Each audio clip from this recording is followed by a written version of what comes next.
அதே போல் திரு டிடி அவர்கள் என்னை பற்றி சில கருத்து தெரிவிச்சிருக்கார். மாண்பு உள்துறை அமைச்சர் அவர்கள் ஐடிசி ஹோட்டலில் தெளிவாக சொல்லிட்டார், உட்கட்சி விவகாரத்தில் நான் தலையிட மாட்டேன்னு சொல்லிட்டார். அதிமுக என்டிஏ கூட்டணி அமைக்கப்பட்டு சொல்லிட்டார்.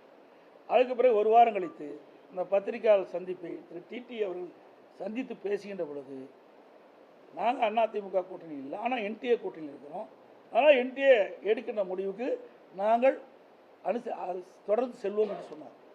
என்டிஏ எடுக்கின்ற அந்த கூட்டணியில் தான் திரு டிடி அவர்கள் இடம்பெற்றிருக்காரு. அந்த கூட்டணியில் அவர்கள் எடுக்கின்ற முடிவுக்கு நாங்கள் சம்மதிப்போம் என்ற ஒரு கருத்தை உங்கள் டிவியிலையும் பத்திரிகையிலும் செய்தி வெளியிட்டார். ஆனால் அண்மையில் என்ன நினைத்தாரோ தெரியல, என் மீது சில குற்றச்சாட்டை சொல்லிட்டு இருக்கார். நேற்றைய தினம் முகமூடி அணிஞ்சிக்கிட்டு போனாருங்கிறார். இது எந்த விதத்தில் சரியாக இருக்கும்? நீங்கள் பார்த்தீங்கன்னா நான் முகமூடி முடிச்சுட்டுலாம் போகல, அவர் தான் முகமூடி அணிஞ்சு அதிமுக முடிஞ்சார். இது 19/12/2011 19/12/2011 குறிச்சிங்க. 19/12 அப்போது மாண்புமிகு புரட்சித் தலைவர் அம்மா அவர்கள் திரு டிடி தினகரன் அவர்கள் அடிப்படை உறுப்பு நீக்கப்பட்டு விட்டார்.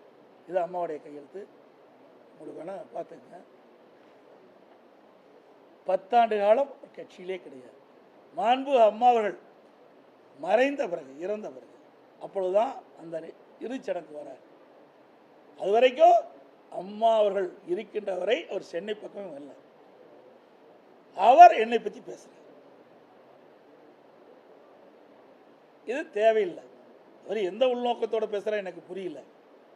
ஏன்னா தேசிய தலைவராக இருக்கின்ற ஐயா பசும்பொன் முத்துராமலிங்க தேவர் அவர்களுக்கு பாரத ரத்னா இந்திய நாட்டுடைய உயர்ந்த விருதான பாரத ரத்னா கொடுக்க வேண்டும் அறிவிப்பு கொடுத்த பிறகு தான் இப்படிப்பட்ட கருத்தை சொல்லிட்டு இருக்கார். அதுக்கு முந்தியெல்லாம் இப்படிப்பட்ட கருத்தை சொல்லலை. இது என்ன உள்நோக்கத்தோடு பேசுகிறேன்னு எனக்கு புரியல.